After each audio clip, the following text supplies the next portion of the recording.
Hi, my name is Victor Christensen and I'm the director of SecPoint.com. Today I want to show you how to log into a Penetrator appliance. I just log in with the user admin and how to investigate the advanced menu and show you what you can do in the advanced menu. So when you log into the Penetrator appliance, only admin users have access to the advanced menu. And I simply go up here in the corner and click on advanced menu. And basically what I can do in the advanced menu is I can change the date and time. We can see here I can even change the time zone.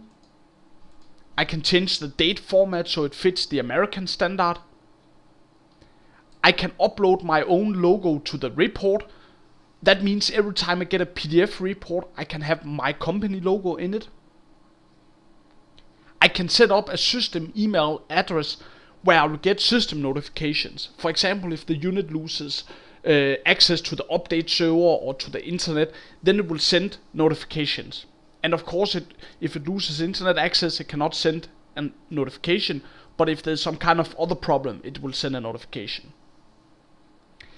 Then I can go to the system menu, and here I can change the IP address. I can set up a static IP or a dynamic DHCP IP. I can see the system logs, I can see the web server visits, and this is basically who is visiting the web interface. And also there's actually an interesting point here, and this is the offline mode.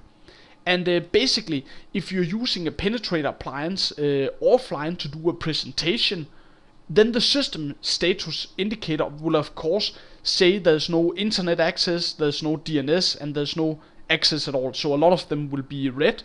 And here you can actually enable the offline mode, and then it will keep all of them green, so it looks like a real life scenario.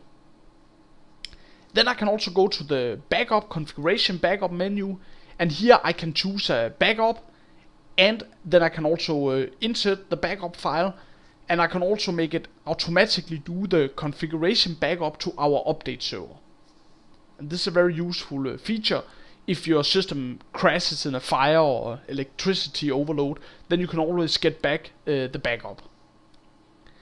And then I can also go to the update menu, and in the update menu I can set automatic update, I can force a database update, and as a default the system will update 4 times a day for the latest database definitions.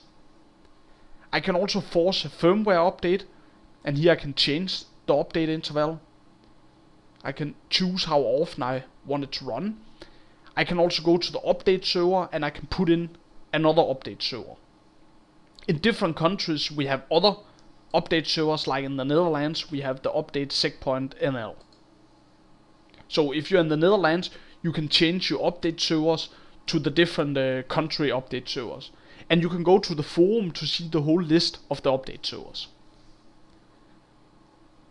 And then we also have user administration, and basically in the user administration I can create individual users. So for example, let's say I have a license with 128 IP addresses, and I have 5 customers, and they log in and must only have access to 5 IP addresses each.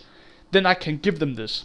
So I can create 5 accounts where they log in and can only see the IP addresses I delegate to them. Then we also have the reset menu, and here I can go in and do a factory reset. And we also have a distribution set up, and the distribution is very interesting.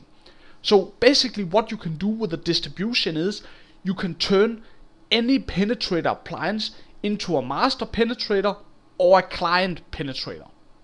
So for example, if a customer has 10 branch offices across the country, and then he has one master Penetrator appliance in the headquarter, then he can put 10 smaller appliances in the different branch offices, and then scan the internal networks in the branch offices, but get all the data and information to the headquarters. So the system administrator can scan all the networks in the company and then get everything centralized.